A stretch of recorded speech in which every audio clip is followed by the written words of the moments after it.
Hi Aries, thank you for tuning in with me. This is your May 2015 Taroscope reading. You might notice those three little gemstones in the background there. This is black one, it's shungite. This is cryosphase, and this one is pink orgonite. I just thought they looked suitable to put in the reading.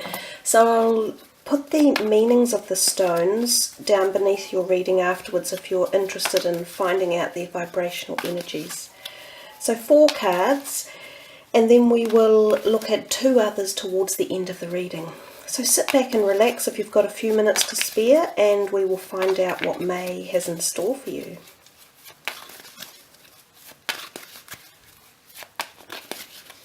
Okay. The Tower, the 9 of Swords, the 6 of Swords, and the Queen of Wands. Okay, Aries, this is a little bit of a gloomier looking one to begin with, and remember too, I'm an Aries as well, so as we work through this we will see what is exactly in store. You've got 2 swords in the middle of the month of May, and you have 1 major arcana card and a Queen of Wands over here. So if we come to the beginning and we see the Tower, we know that the Tower is quite a dramatic card of change, and it can be sudden change and unexpected, and often when that occurs we see ourselves perhaps debating, why we're in this situation, or are we where we want to be. So it can be about many different types of changes. It can be at the physical, emotional, relationship, or spiritual. Often the changes that come with this kind of force directed in them, and you don't necessarily want them to come, because you might be in a place where you feel great, everything's okay, I'm chugging along, and then suddenly this happens and you go, oh, actually maybe there are other facets of my life I haven't explored, or that could connect with me at a higher level. So the Tower often means change, and it means being able to work through the change, more importantly as well. So not being afraid of change that comes, and not being afraid to take the faith, move into it, embrace it, figure it out, and become stronger for it. If we look at it from a health perspective, it literally could mean that you have to be physically careful in the month of May. Watch for trips and falls, that type of thing. You think of broken bones. I suppose there's a few. You could sit there for a wee while and think of the possibilities of this card. So I think if we come back to the perspective of the astrology which has recently happened, and we talked about the 2 eclipses, the solar eclipse and the lunar eclipse, they were roughly taking place in the Aries time span. So I feel that a lot of Aries in particular will have been affected to varying degrees, depending on you individually, by the eclipses. Now you've heard me talk about it before. They actually can have quite profound effects on us, and some of the effects can well be the likes of these cards showing up.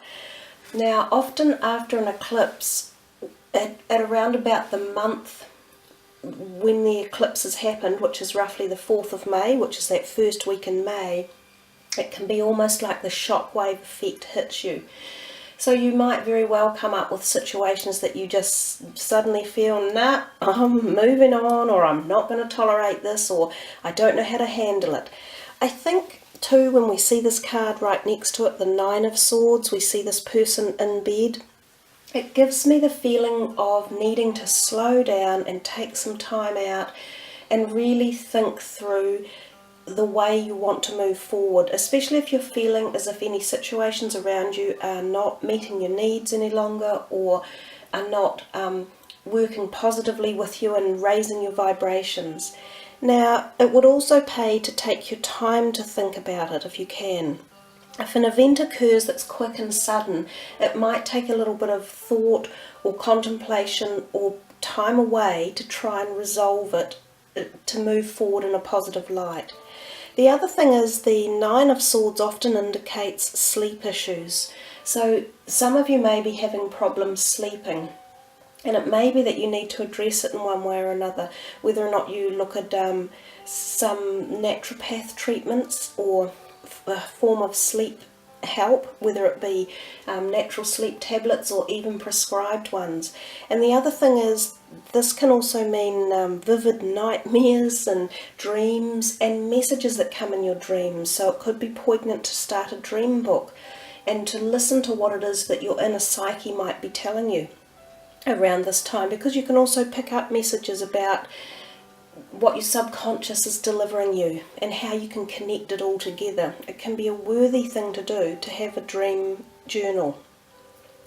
So it does look as though the first half of May may be turbulent or about change, and about change at your core values. You know, a lot of you might have been thinking, who am I? What do I want in life? Where am I headed? These might be some of the times you get the chance to address that and make some sort of decisions or some changes that come your way. Now, if we move here to the third week in May, we see this guy here with his back to everyone, just sort of moving away slowly on a boat. I often think this card has the potential means for travel. It's known as a travel card, so some of you might be travelling in the month of May. And the other thing is that it can just give that whole feeling of moving away from something, maybe at a quieter pace, so not with this sudden rush that's in the beginning, but at a quieter pace. After having had some contemplation, you're just slowly moving into the more calmer waters, and that's another feel that the card does have. And it's one that probably suggests you have spent some time alone or in contemplative thought, and you are prepared to take this new step and journey forward, whatever it may be for each and every one of you. And as I say, don't forget that it could mean travel as well, and travel across sea. Now we see the Queen of Wands here at the very end of May, and she is a fire sign person. So this could be yourself. This could be the final energy of the month that you re-establish back into this calm and collected and thoughtful, repose person who is able to, you know, she's quite magnetically attracted to the esoteric world, to the spiritual realm. She seeks knowledge from that place. She offers support to others as well. She has a presence of fertility, so there's a deal of fertility there at the end of May. And remember, fertility can be not just in the physical presence, but it can be at the thought level. So new thoughts, ideas springing to your mind, creativity and passion as well. So it feels as though maybe this first half of the journey of May, there's a lot of inner work, there's a lot of psyche work, your subconscious, connecting with your thoughts, your fears. Often when these cards are around, it's about addressing your fears in life and confronting them and knowing that you can move through them if you put the right practices in place to get through each part of it. But as we get to the end of May, we do feel this lighter sense of being, so this lightness of being coming back in. And if it's not you feeling this way, then there's more than likely a support person for you that offers the same type of energy, or someone in your life that you just go, oh, that's really nice, I'm really grateful to have someone around who can perhaps offer me a bit of physical, moral and emotional support, because that's what this person is capable of doing. If we come back just to this wave a little bit for a moment too, there could be, if there are issues at work, fiery situations at work or in your career area or wherever you're studying, it would pay to think really carefully before you use harsh words in trying to engage in the situation. I think thinking first and speaking later will have much more benefit for all of us Aries in May. So there we are, guys. That's probably one of the I could say the tougher readings I've actually done since I've been doing the cards. So I'll be keeping an eye out in May, that's for sure. Okay, let's move on to the next cards, which are these lovely Tony Salarino cards here. And they are about addressing the darker side of, or the shadow side of our personalities, almost exactly what that reading has just delivered us. So let's have a wee look and see what might be in store here. And they're hard cards to shuffle, so I will just actually spread them a little bit and see what comes up. The Angel of Prayer. Ask the universe and the angels for help and guidance.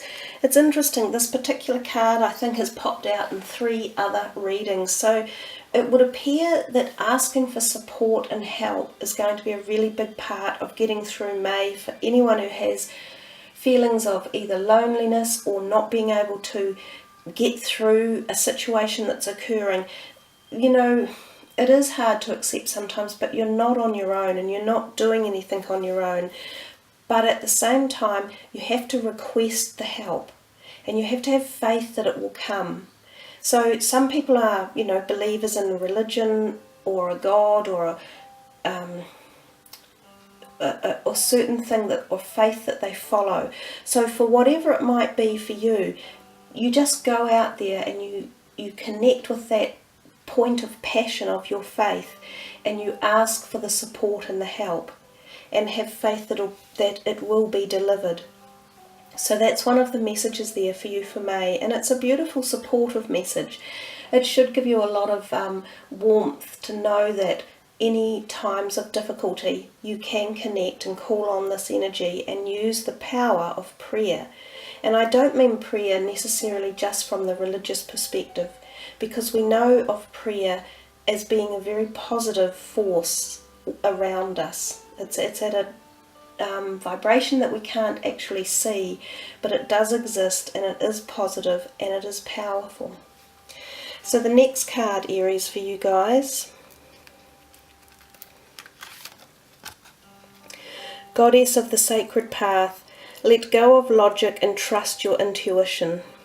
So that's your second message for the month of May, which was a little bit that 9 of Swords, if you like, you know, going into your dreamscape time, your subconscious sending you messages, listening to your sixth sense. Those are the ones that are going to be the messages that you might be needing to listen to in the month of May. And I think that had come across a little bit in the reading.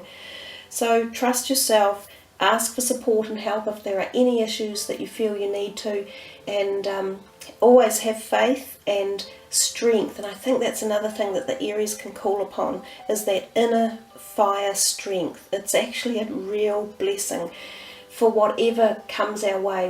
We can stand on our own physically if we have to, but certainly spiritually and emotionally there is always that other help.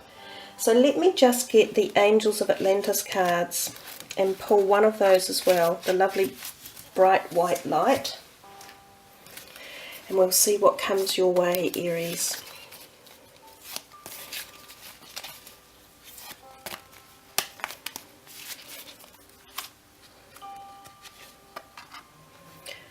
Well, double message there. So something about your intuition. Listen to it in the month of May, because it's going to be well worthy of your pathway, of where it takes you. You might get synchronistic messages, you might get messages about going in a certain direction, or people you should be connecting with or not connecting with. Your intuition is a mighty powerful force, and yeah, it's, as you see in the picture, I love it. It's particularly beautiful. It takes us right up here into the universe. And even though we say it's a gut instinct, which is through here, it's connected at all levels, which is how intuition works. It's that ultimate connection. And the other thing about the card is it offers here the chakra balancing and the healing. And it seems as though in the beginning of May, perhaps our chakras and our body is actually out of alignment. So it will pay to perhaps do a bit of meditation work or balancing work as well. Open up those chakras and get them all flowing. So there we are, Aries. I wish us all a very happy May and a careful May, and one of contemplation and moving forward in right directions for all of us with the use of our intuition and guidance of prayer. Kia kaha, everyone. Thank you for listening. I appreciate you subbing and liking. Much aroha.